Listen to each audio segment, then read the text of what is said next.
AP speaker Ayyanna Patrudu గారు వివాదాస్పద వ్యాఖ్యలు చేశారు. రోజు రోజుకు కూడా ఆయన చేసిన వ్యాఖ్యలు వివాదాస్పదమవుతున్నాయి. చట్టసభల్లో చట్టాలు తయారు చేసి అప్రూవల్ ఇచ్చే ఆ వ్యక్తి నోటికి ఇష్టం వచ్చినట్లు మాట్లాడితే ఆ వ్యాఖ్యలు వివాదాస్పదం అవ్వవా? ఒక్కసారి అయ్యన్న పాత్రుడు ఏం మాట్లాడాడు ఈ వ్యాఖ్యలు విన్న తర్వాత మళ్ళీ మనం చర్చించుకుందాం. టూరిజం డెవలప్ కావాలా? విశాఖపట్నం రిస్ట్రిక్షన్స్ గోవాలో లేవు. మన గోవా వెళ్ళాను అశోక్ చూడడానికి. అంతే టూరిస్టులు అక్కడ ఉండవు. హైదరాబాద్ నుంచి అన్నట్లు అక్కడ ఉన్నారు. టూరిజం డెవలప్ అవ్వాలంటే విశాఖపట్నం రావాలా? టూరిజం డెవలప్ అవ్వాలని అందరూ కోరుకుందండి. టూరిజం డెవలప్ అవుతే ఇన్కమ్ వస్తుంది. ఇన్కమ్ వస్తే ఏది డెవలప్ అవుతుంది. ఎక్కడి నుంచో భార్య భర్త ఫ్యామిలీ గురించి బీచ్ల గురించి టీ తోతారండి. టీ తాగడానికి వస్తారండి ఎక్కడికో.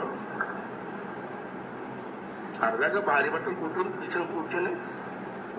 భర్త పెగ్గలేస్తాడు, ఇప్పుడేమో ఐస్ క్రీమ్ చేస్తారు, హ్యాపీగా ఎంజాయ్ చేయాలి.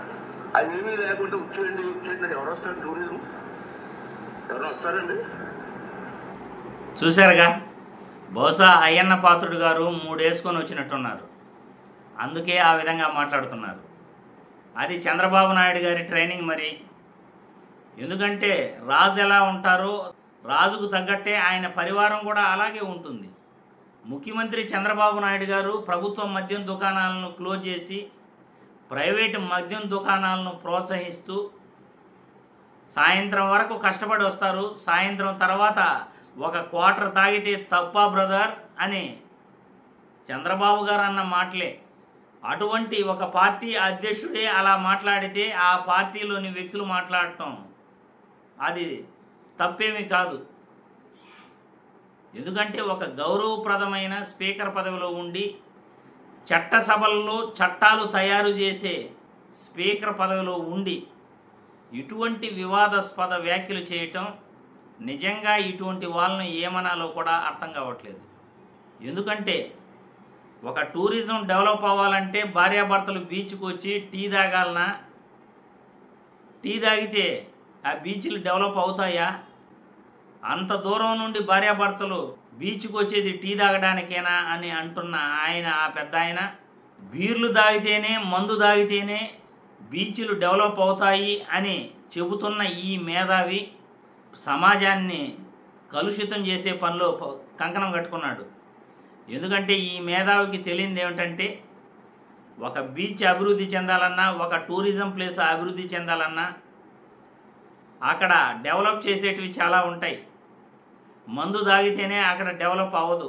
భార్యాభర్తలు పిల్లలు కలిసి మందు తాగే బీచ్లకి ఎవడు బుద్ధున్నోడు కూడా వెళ్ళడు.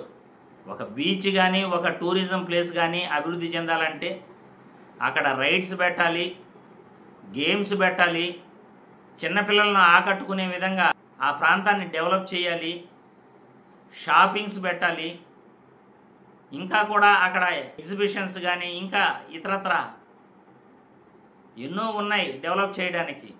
అటువంటివన్నీ కాదని బీచ్లో మందుకు పర్మిషన్ ఇస్తే టూరిజం ప్లేస్ డెవలప్ అవుతుంది అని స్పీకర్ పదవిలో గౌరవమైన స్థానంలో ఉన్న అయ్యన్న పాత్రుడు గారు సమాజాన్ని కలుషితం చేస్తారు. చీడపురుగులు లాంటి వారు అంటారు.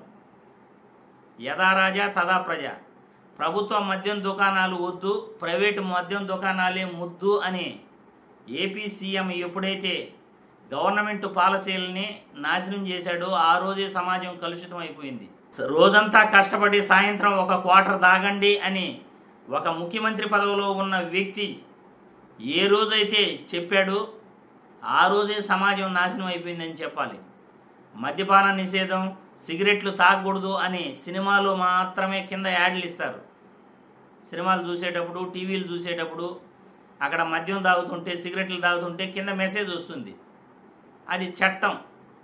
కానీ ముఖ్యమంత్రులు, చట్టసభల్లోని స్పీకర్లు వాళ్ళ నోటికొచ్చింది మాట్లాడవచ్చు, చట్టాలు మాత్రం వాళ్ళకు వర్తించవు. ఇదే మన భారత రాజ్యాంగం. ఇలాంటి వ్యాఖ్యలు చేసిన ఒక స్పీకర్ వేరే దేశంలో గన ఉండేటైతే చట్టాలకు అతీతంగా మాట్లాడే వ్యక్తులు ఏ పదవిలో ఉన్నా వాళ్ళకి కఠినమైన శిక్షలు పడేటివి. కానీ మన దౌర్భాగ్యం ఏంటంటే చట్టాలు తయారు చేసి అప్రూవల్ చేసి ఇలాంటి వ్యక్తులు నోటికొచ్చినట్లు మాట్లాడుతూ సమాజాన్ని కలుషితం చేస్తున్నారు, సమాజాన్ని భ్రష్టు పట్టిస్తున్నారు. మద్యపానం నిషేధం అని చెప్పాల్సిన వీళ్ళ నోటి నుండి మద్యం తాగండి అని అంటున్నారు. వీళ్ళు పరిపాలన చేసేవాళ్ళు, వీళ్ళు పరిపాలిస్తే మనం వీళ్ళ చేత పరిపాలించబడాలి. ఎంత దౌర్భాగ్యమైన స్థితిలో మనం ఉన్నామో ప్రజలు మీరే అర్థం చేసుకోవచ్చు.